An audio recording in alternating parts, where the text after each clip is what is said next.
Welcome back to Part B of Chapter 3. Again, this is Gary Mrozinski. We're just about to talk about markets because this is the chapter on supply and demand. So first we're going to talk about what a market is, and then in this video we're going to talk about the demand side of the market. A market exists whenever an exchange takes place. An exchange, which is a buyer purchasing a product, could be a good or a service, and a seller, a business, selling the good or service. So there's an exchange of dollars in return for products.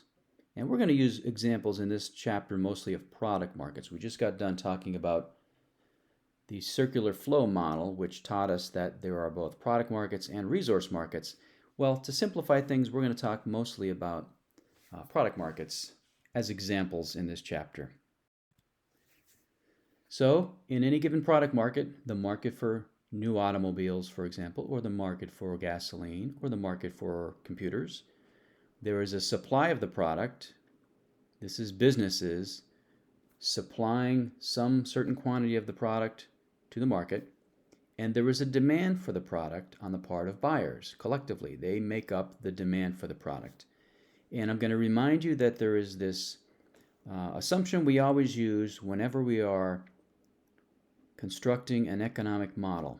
And whenever we state a law, a principle, any kind of economic concept that's based on an economic model, it usually is, then we have to apply the ceteris paribus assumption, and we're going to do it here.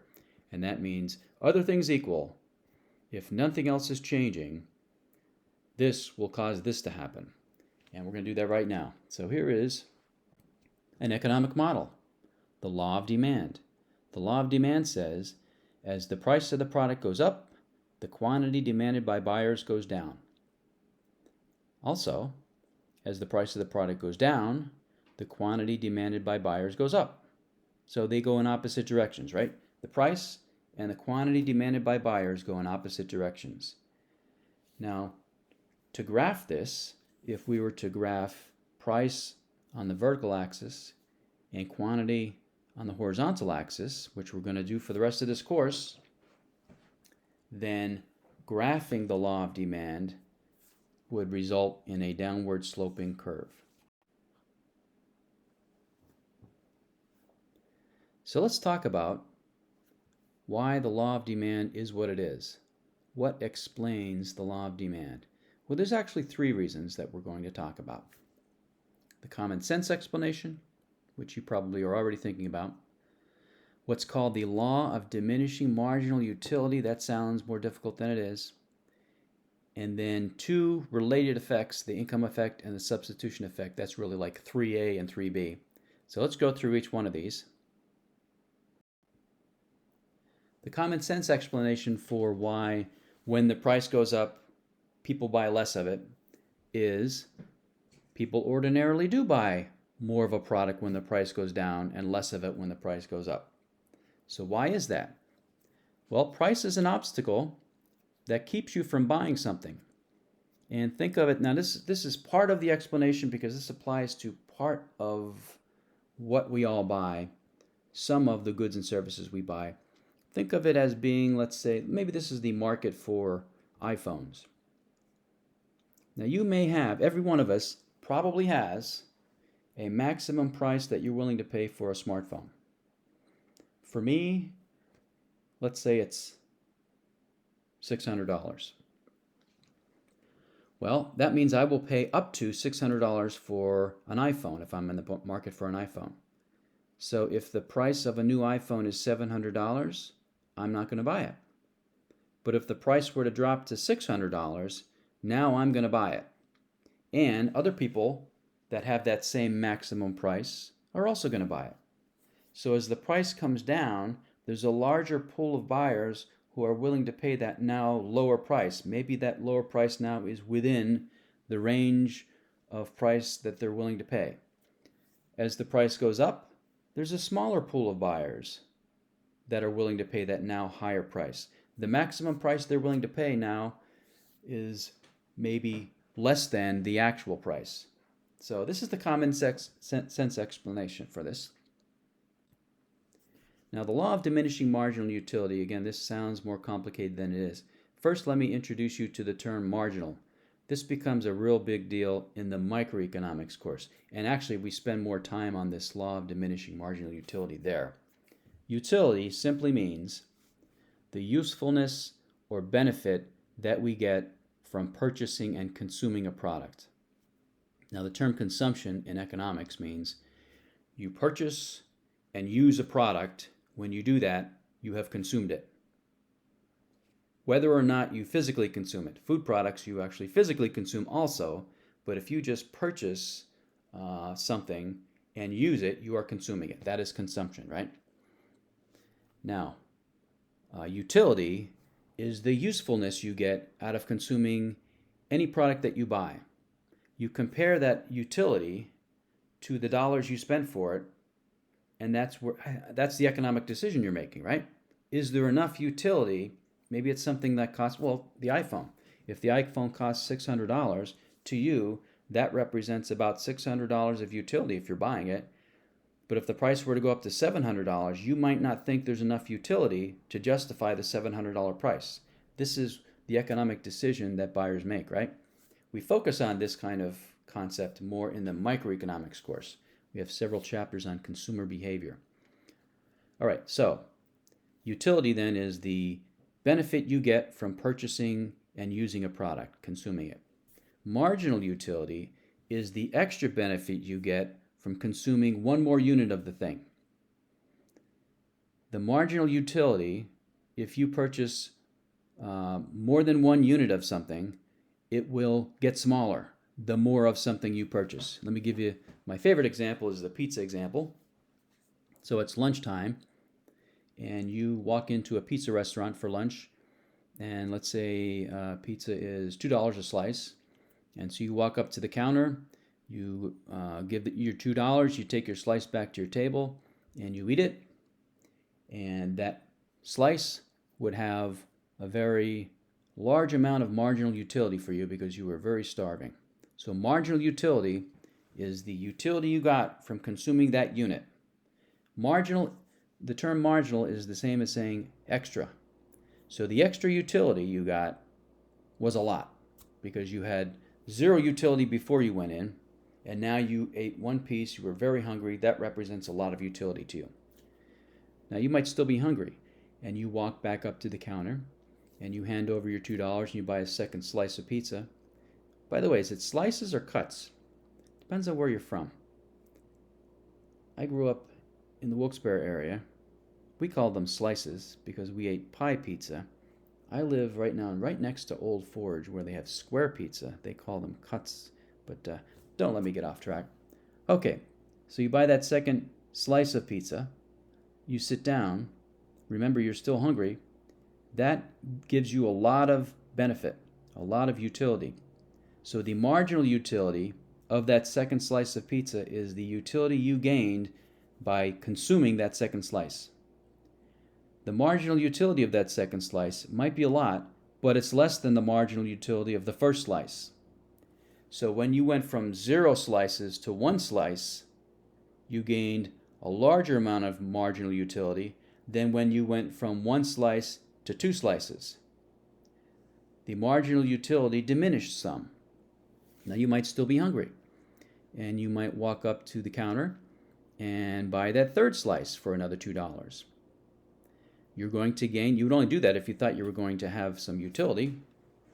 You weren't full yet, so you're going to gain some utility. You go back to your table, you eat that third slice of pizza, you're going to gain some extra utility from it, some marginal utility. It's not going to be as much as the marginal utility of the second slice, and that's not going to be as much as the marginal utility of the first slice. Do you understand what I'm saying here? So the marginal utility will diminish or get smaller the more of something you consume. Now you might still be hungry and think about going up to get that fourth slice of pizza. Well, you might stop yourself because even though you're still hungry, you might think, I'm not hungry enough to get enough utility benefit from that fourth slice to justify the $2 I'm going to pay, right? However, what if the price were to come down to $1 a slice? now you might buy that fourth slice of pizza because it does have enough marginal utility to justify $1 of your resources. So this is why this partially explains the law of demand. If the price were to come down, people would buy more units of the thing. If the price were to go up to $3, you might stop at the second slice, right? So this is, again, an explanation of the law of demand. And there's a third explanation, which again has two parts to it. The income effect and the substitution effect, which are going to come up again later in this course. So I'll just sort of briefly mention them here. The income effect. Well, we're going to learn in the chapter on inflation, when prices go up, it's like your real income goes down. Your purchasing power goes down when you have inflation. Again, assuming that your income is not going up. If price levels are going up, and that's what inflation is measuring, an increase in the overall level of prices, when that happens, and from year to year we've seen inflation be 2 to 3% recently in our economy. Well, if your income is not going up by 2 or 3%, but prices are, then next year you're going to have less purchasing power than this year, right? That's the way inflation works. That is the income effect that inflation has on you. Well, let's think about when prices change just for one product. Let's say this is gasoline. Okay, so you are in the market for gasoline because it's something you buy regularly, maybe once a week. All right. So when the price of gasoline goes up, there's an income effect on you. The income effect it has on you is similar to when inflation happens, which means all prices are going up for all goods and services, except it's less of an effect. If the price of only gasoline goes up by, 25%, it's like your real income went down. You have less purchasing power because you need to buy gasoline, right? Well, you're likely to buy less gasoline because you have less real income to do that with, less purchasing power to do that with. You're going to buy smaller quantities, so fewer gallons per week. You're going to find some way to not drive as much. Maybe you just drive to work and back and forth to work, and maybe as just minimal travel outside of that or something like that. So on the other hand, if the price of gasoline were to come down, again, this is something you regularly buy, now it's like your income has increased. That's the income effect we'll have on you. It's like you have more real income, more purchasing power, because gasoline went down in price by 25%. You're likely to buy more gasoline. Now the substitution effect, you're looking at substitute markets when there's a change in the price of the product that you're buying, or maybe the change in the price of the substitute product. So you're comparing relative prices, right? So let's see, let's use gasoline. So if the price of gasoline were to go up enough, that you're going to seek out substitute products and leave the market for gasoline and go to those other markets. So what might be a substitute for gasoline? Well, you need gasoline for your car. If the price were to go up enough, you might consider selling your car and buying an all-electric car. So now you're buying electricity, right? You're using electricity to fuel your car. So you have left the gasoline market and gone to the market for electricity. Of course, you have to change your equipment to do that. So you would need to you would need to know that the prices have gone high enough and that they're going to remain high for you to do that, right? On the other hand, maybe if you have this electric car and you're purchasing electricity now as fuel for your car, if the price of gasoline were to come down low enough, you might leave the market for electricity, sell that car, and buy a traditional car that uses gas, and start purchasing your fuel in the gasoline market. That's the substitution effect. You're constantly looking for substitute products if there's enough of a difference in price. So anyway, back to the law of demand. So there's our curve. Now, there's two ways to represent the law of demand. One is that simple table, that two-column table you see on the left of your slide. That is what's called a demand schedule. A demand schedule shows the quantities that would be demanded at different possible prices, different possible market prices that there could be in this market. So this is actually an individual's, one buyer's demand schedule. And the product here is corn. So imagine that this is a, let's see, a farmer's market in downtown Nanticoke, because we are in Nanticoke, Pennsylvania, right? So there's a farmer's market, and there is a buyer that maybe buys corn every week and uses that to make something. All right? If the price is $3 a bushel, this particular buyer will buy 35 bushels a week. If the price were to go up to $4, this particular buyer would only buy 20 bushels per week. Well, it looks like the law of demand is in action here, right? And if the price were to go further up to $5, this buyer is only going to buy 10 bushels. But if the price goes from $3 per bushel down to $2 per bushel, this buyer is going to buy larger quantities, 55 bushels per week. So this is definitely a demand schedule where the law of demand is being observed, right?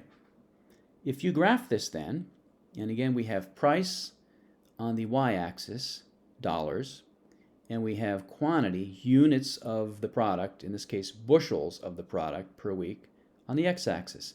And let me take a moment to tell you that for most of the graphs that you see in this course,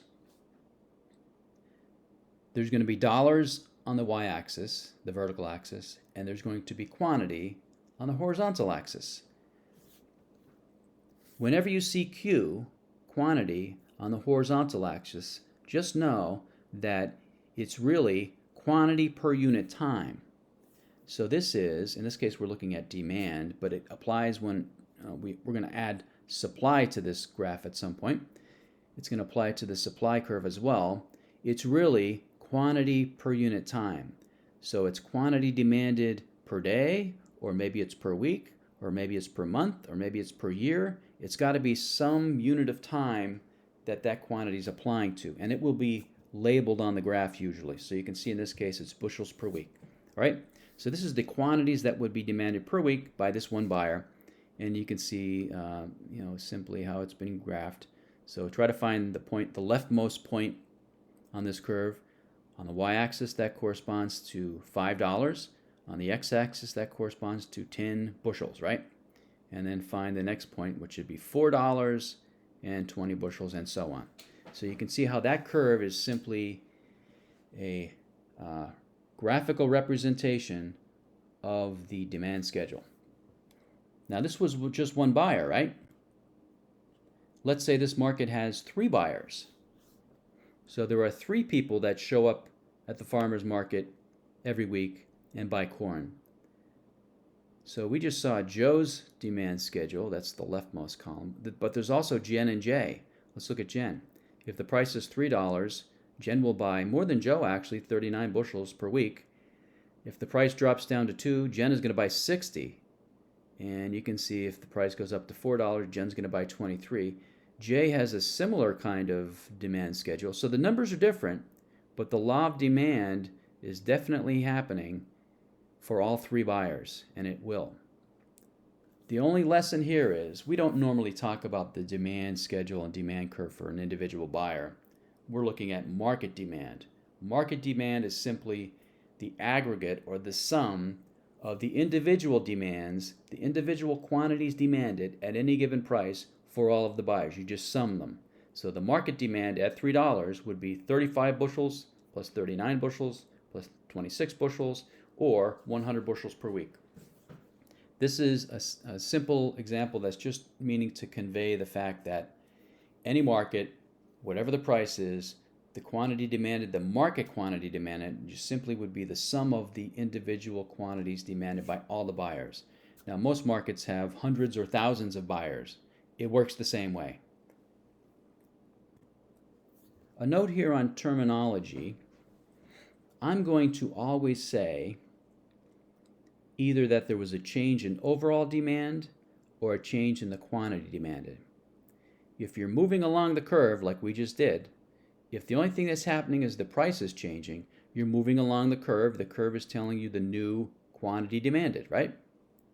I'm going to always say quantity demanded. So if the price goes from $3 down to $2, then the quantity demanded goes up. Don't just say that demand goes up. Say the quantity demanded goes up. If the only thing that changes is the price, then the quantity demanded changes. We're going to learn shortly that there are other things that could change other than just the price that could make the whole curve shift. Then we say that is a change in overall demand, either an increase in overall demand or a decrease in overall demand. And these same terms apply to the supply curve, so I'll remind you of that when we get to the supply curve. So there's the demand curve. If we move along the curve, so again, maybe the price was $4 and the quantity demanded was 4 bushels per week for this person. If the price dropped down to $3, and it looks like the quantity demanded is $7. So that's a change in the quantity demanded. Don't just say that demand went down. Don't say demand decreased. Say the quantity demanded decreased. Now, if the whole curve shifts, that is a change in overall demand. Your textbook, just to clarify this, will often talk about an increase in demand or a decrease in demand. When your textbook says that, they mean a change in overall demand. They mean the whole curve is shifting. So that it's even more clear, I'm always going to say, when the curve is shifting, that's an increase or a decrease in overall demand, so that students have that clear in their minds. But your textbook doesn't do that. Your textbook says demand increases due to something. That means the whole curve shifted to the right, okay? So what could make the demand curve shift? We call these the demand curve shifters. There are several of them. Several factors that could make the whole curve shift to the right, cause an increase in overall demand, or shift to the left, cause a decrease in overall demand. So let's go through them. There are 5 of them we're going to address. Tastes. People's tastes for products may increase or decrease over time. And you can think of lots of examples of this. So this is the most obvious demand curve shifter. People just might like to buy the thing and they didn't like it as much 5 years ago, or maybe it didn't exist, right? Or maybe it's just people's preferences are changing. You can think about the apparel industry. This happens, right? As fashions come in, certain fashions come in and out of favor. People's tastes for the fashions change. So the demand curves for any given product, as it goes out of fashion, that's a decrease in overall demand. The demand curve shifts to the left. As it comes into fashion, think of men's ties. Sometimes they get fatter, sometimes they get thinner. They're sort of like a medium width right now. Well, the demand curve for skinny ties, years ago, in my heyday, when I was coming of age, the 1980s, ties were very skinny. Well, by the 90s, the demand curve for skinny ties had shifted to the left, decrease in overall demand. The Atkins diet was popular in the 90s. Actually, came out in the 60s, I believe. There was a Dr. Atkins that came up with this controversial, at that time, diet which said that it's not high-fat foods that you should remove from your diet. It's carbohydrates. You could eat all the protein-based foods that you want. Cut the carbohydrates out of your diet and you'll lose weight. And people, the medical industry was not behind this. This was very controversial. But by the 90s, there were healthier versions of this. The South Beach diet was one of them, which took a healthier approach to don't just eat bacon as your protein food every day. Eat low-fat proteins and have carbohydrate substitutes. And a lot of restaurant menus then had low-carb menu options. Some still do. And so anyway, this was happening in the 90s, very popular. Even my parents were on the South Beach diet, and they were probably in their 70s at the time. So as this was happening, the product markets for protein-based foods saw increases in overall demand. Eggs, for example. There was an increase in overall demand for eggs in the 1990s because of this. And carbohydrate-based foods saw a decrease in overall demand. And that, again, was just people's tastes. So there's lots of examples that you can find. How about the automobile industry? In the 1990s, again, people's tastes for SUVs, larger automobiles, and fewer sedans. So the market for SUVs saw an increase in overall demand, and there was a decrease in overall demand for sedans. If there's an increase or decrease in the overall number of buyers in the market, this will make overall demand increase or decrease. So, I haven't mentioned this yet, but you could define the market however you want to define it. It could be as narrowly based or narrowly focused, or it could be very widely focused. So, for example, I could talk about the market for gasoline in downtown Nanticoke. So that is a pretty narrow market, right? Narrowly defined. In fact, there's probably only 2 or 3 suppliers of gasoline in downtown Nanticoke. Or I could talk about the market for gasoline in the greater Wilkes-Barre area, which might include Nanticoke, or maybe Luzerne County, or the market for gasoline in northeastern Pennsylvania, or the market for gasoline in Pennsylvania, or in the US, or globally, and so on. So you can define it however you want to define it. It just depends on what you're trying to learn about or understand. Well, however you're defining that market, if there's more buyers, maybe because of population growth or immigration, then there should be an increase in overall demand for most products. So let's talk about downtown Nanticoke. In 2010, Luzerne County Community College opened a new building in downtown Nanticoke, the Culinary Institute. And for those of you that don't know, Luzerne County Community College is not in the downtown area. It's sort of on the edge of town. It's in Nanticoke, but it's on the edge of town. Well, we decided to purchase property in downtown Nanticoke and put our Culinary Institute there, and we built a new building. And 1 year later, so these projects were happening at the same time, we opened a health sciences center. We moved our health sciences programs from main campus right into downtown Nanticoke. So once we did that, we had, 400, 500 students in the downtown area every day. Faculty too. So there was an increase in the overall number of buyers for whatever is sold in downtown Nanticoke. All the product markets where products are sold in downtown Nanticoke. So the market for gasoline, there were a lot more buyers now. There's an increase in the number of buyers. And maybe not all of those 500 students are buying gasoline in downtown Nanticoke, but some are. So there's an increase in overall demand. The overall demand for grocery products, there's a grocery store there, should have increased, and it did increase.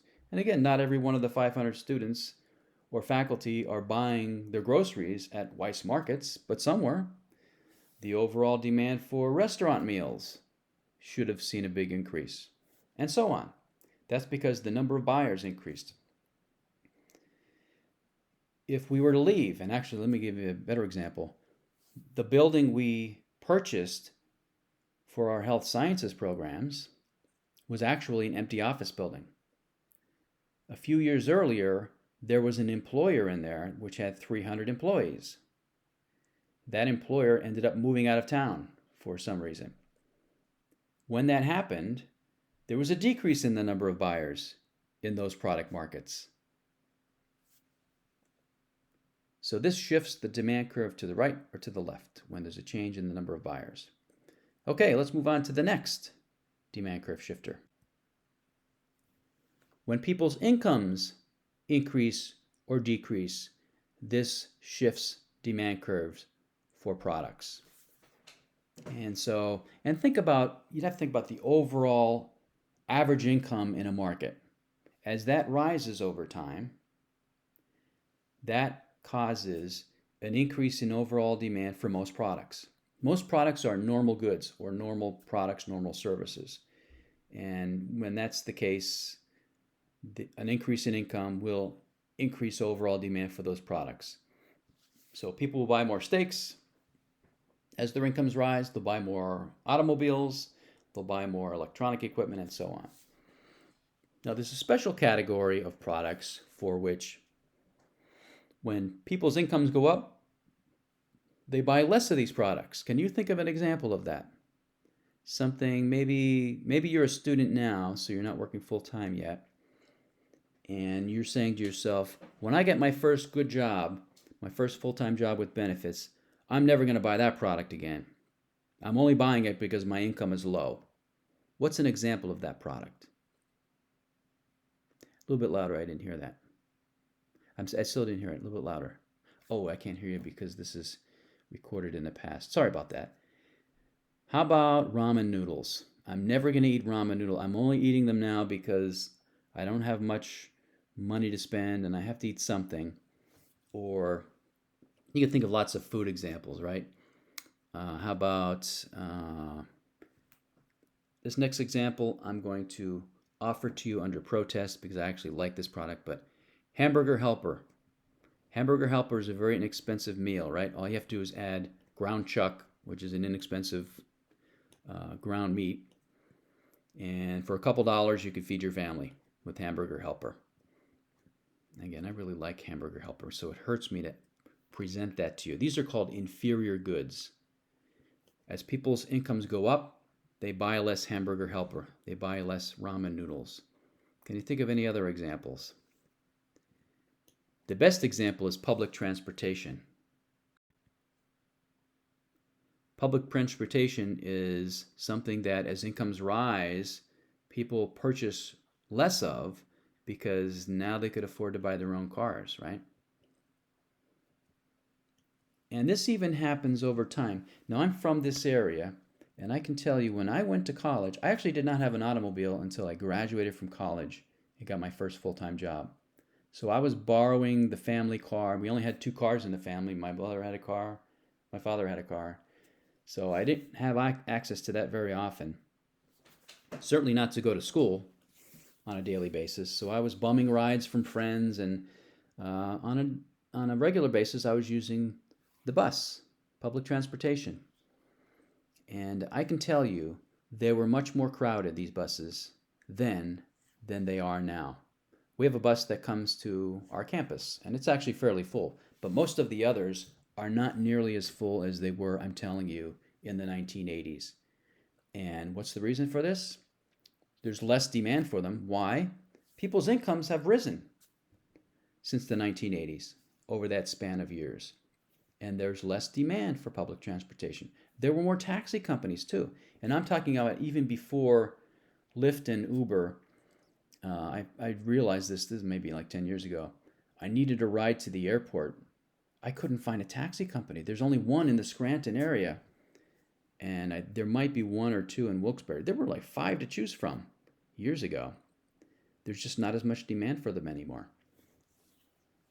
So public transportation is a good example of an inferior, it's not a good, it's a service really. Spam, that's an inexpensive food product. Canned ham. Used cars, how about used cars? As incomes go down, as might happen during a recession, let's say, people buy more used cars, right? As incomes go down, the overall demand for used cars goes up. And then, as their incomes rise, maybe as we're recovering from the recession, people stop buying used cars and go to new cars. So anyway, this is a small category of products. Most products are not inferior goods, they're normal goods. But this is how income could be a demand curve shifter. Another demand curve shifter is prices of related goods. Now don't confuse this because remember I told you at the outset that if the price of the product changes, you move along the curve. It doesn't shift the curve. Well, this is not the price of the product under question. This is the price of some other product in a different market that's related to the product we're studying. There's 2 ways products can be related. They can be substitutes for each other, or they can be complements of each other. So let's look at each of these. Substitutes. Again, this is where, let's use desktops and laptops. That's a good example, actually. The price of laptops has dropped over the years compared to, say, 10 years ago. Today, you can buy a laptop for $250, a low-end laptop that has basic capability for, Microsoft Office, Word, Excel, PowerPoint, Access. Not many people use Access, but you've got the Microsoft Office suite of applications that can run on a basic $250 laptop. You can access the internet, that kind of thing. You could do this course with a $250 laptop online if you wanted to.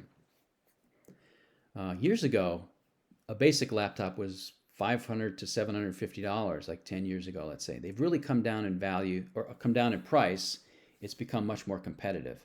As that has happened, the overall demand for desktop computers, PCs, has decreased. It has shifted the demand curve for desktop computers to the left.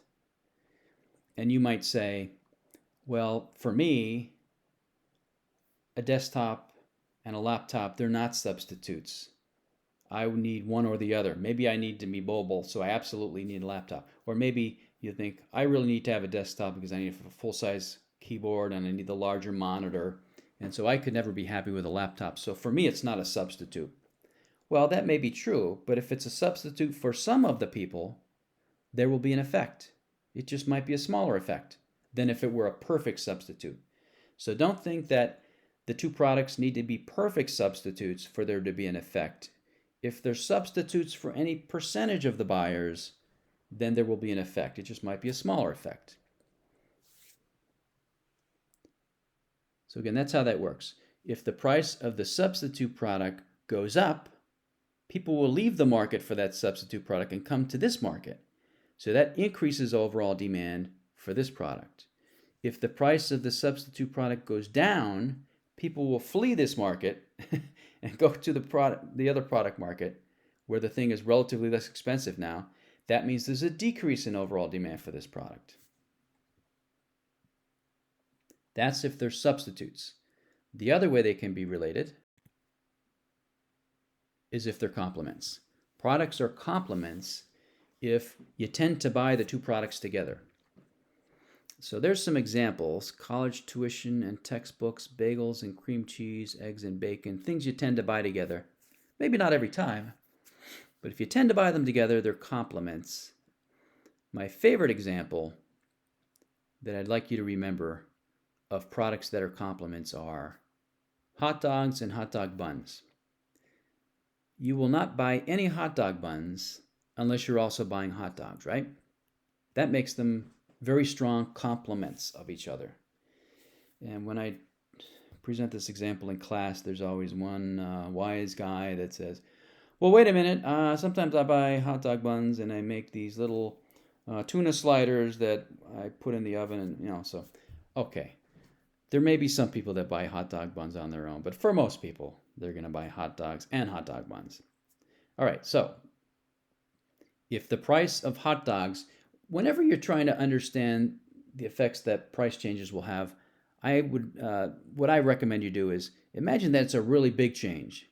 If the price of hot dogs were to double, that will shift the demand curve for hot dog buns. Which way will it shift? The price of hot dogs doubles. Decrease in overall demand for hot dog buns, right? That will shift it to the left. If the price of hot dogs were to come down by 50%, instead of $5 a package, they're $2.50. That will shift the demand curve for hot dog buns to the right. Increase in overall demand, right? Because people are buying more hot dogs. So that's how the price of related goods will shift the demand curve. Most products are independent and not related, at least not strongly enough to other products, just to note that. But that's a special category of products which are demand curve shifters. Now, consumer expectations can shift demand curves. And this is how that works. People are, at any point in time, often either optimistic about the future, their financial future that is, or pessimistic about the future. That affects their buying behavior, especially for certain types of products. If you are optimistic about the future, you are likely to buy more real estate, or maybe buy a larger house than you would buy you're in the market for a house, you'll buy a larger house when you're optimistic about the future than you would if you're pessimistic about the future. You might still buy a house if you're pessimistic, but you might buy a $150,000 house instead of a $200,000 house. You see what I mean? So in times of prosperity, when our economy is doing really well, the average person might be more likely to buy the $200,000 house. When it's a recession, they might not buy any house, or if they do, they'll buy a much less expensive house. So the overall demand for real estate shifts to the left, decrease in overall demand for real estate when people's expectations about the future are pessimistic. When people's expectations about the future are optimistic, there's an increase in overall demand for real estate. Now we're going to talk more about this when we get to chapter 8. The cycles of the economy. The demand for some products are closely tied to the cycles of the economy. People buy more of this stuff when it's prosperous times, and they buy a lot less of this stuff when it's a recession, like luxury items, new automobiles, expensive things, right? So that's how your expectations about the future could influence your buying behavior and shift demand curves for certain products, right? All right, let's summarize. Okay, so let's summarize the demand curve shifters. As buyers' tastes for certain products increase or decrease over time, it increases or decreases overall demand for those products. If there's a change in the number of buyers, an increase in the overall number of buyers in a market, that shifts demand curves to the right for products that are sold in that market. As people's incomes rise over time, the demand for most products increases. Overall demand increases, unless it's an inferior good.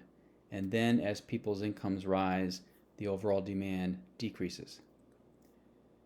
If there's a related product that sees a price change, that could shift the demand curve for a given product. And there's two ways products can be related. They can be substitutes for each other. They can be complements of each other.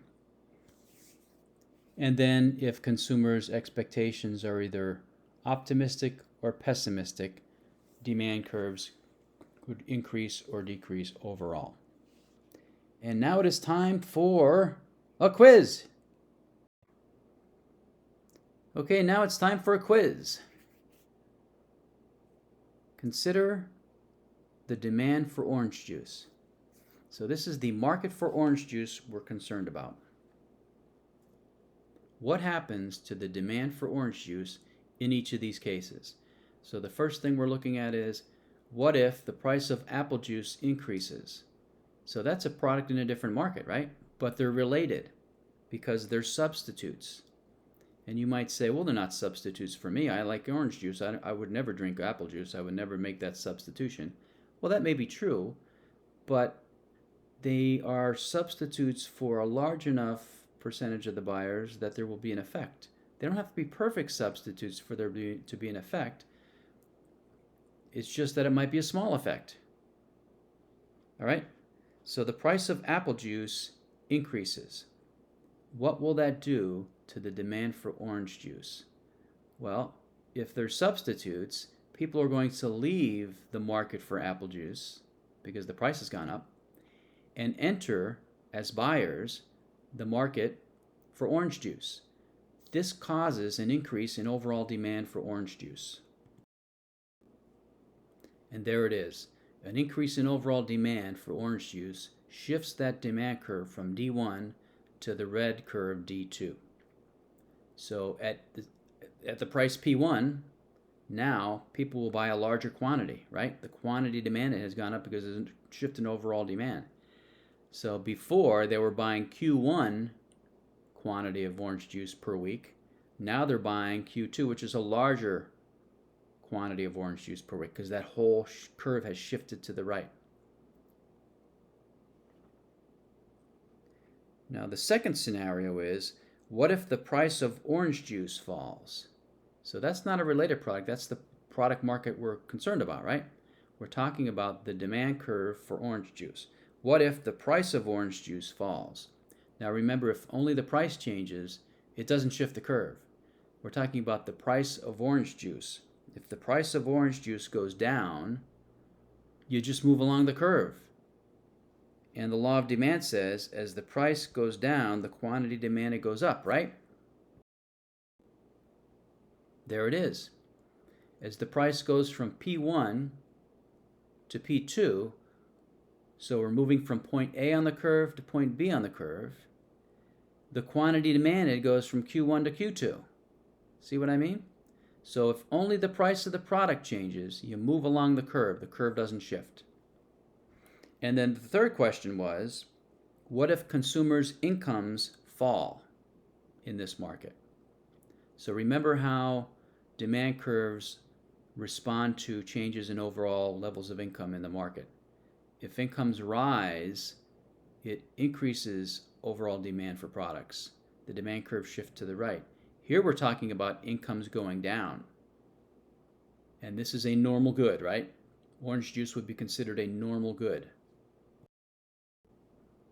Well, as incomes fall, that causes a decrease in overall demand for orange juice and other normal goods. That's it. You guys did good, I think. So now we understand exactly half the market. We understand demand, the demand side of the market. Now we are ready to start talking about the supply side of the market, and we'll do that in the next video. I'll see you there.